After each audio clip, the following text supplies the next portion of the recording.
Il y a 20 ans, je conduisais un taxi pour gagner ma vie.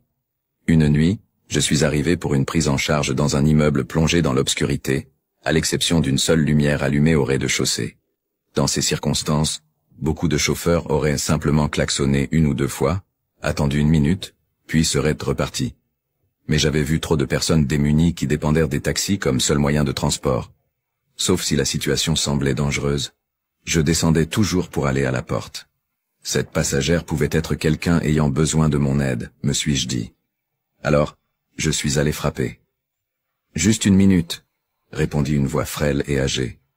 J'entendis quelque chose être traîné sur le sol. Après un long moment, la porte s'ouvrit. Une petite femme d'environ 80 ans se tenait devant moi. Elle portait une robe imprimée et un petit chapeau à voile, comme sorti d'un film des années 1940. À ses côtés, une petite valise en nylon. L'appartement semblait inhabité depuis des années. Tous les meubles étaient recouverts de draps. Il n'y avait ni horloge au mur, ni bibelot, ni ustensiles sur les comptoirs. Dans un coin, une boîte en carton remplie de photos et de verres. « Pouvez-vous porter ma valise jusqu'à la voiture ?» demanda-t-elle. Je pris la valise, puis revins l'aider. Elle s'appuya sur mon bras et nous marchâmes lentement vers le trottoir. Elle n'arrêtait pas de me remercier pour ma gentillesse. « Ce n'est rien, » lui répondis-je. « J'essaie simplement de traiter mes passagers comme j'aimerais que l'on traite ma mère. »« Oh, vous êtes un si bon garçon, » dit-elle. Une fois installée dans le taxi, elle me donna une adresse, puis ajouta « Pourriez-vous passer par le centre-ville ?»« Ce n'est pas le chemin le plus court, » lui répondis-je. « Oh, ça ne me dérange pas, » dit-elle. « Je ne suis pas pressé.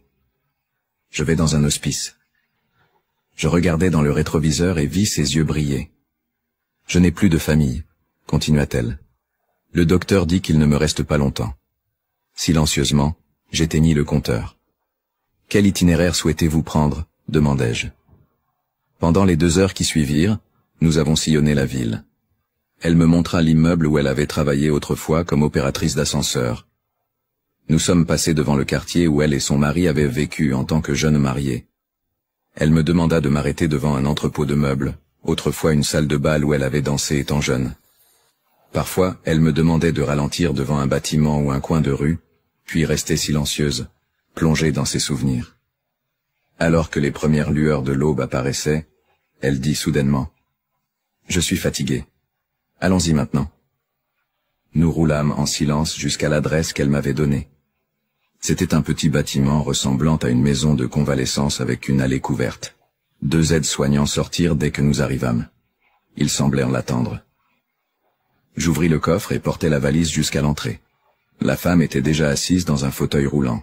« Combien vous dois-je » demanda-t-elle en fouillant dans son sac. « Rien » répondis-je. « Vous devez bien gagner votre vie » insista-t-elle. « Il y aura d'autres passagers » répondis-je doucement. Presque sans réfléchir, je me penchai et lui fis une étreinte.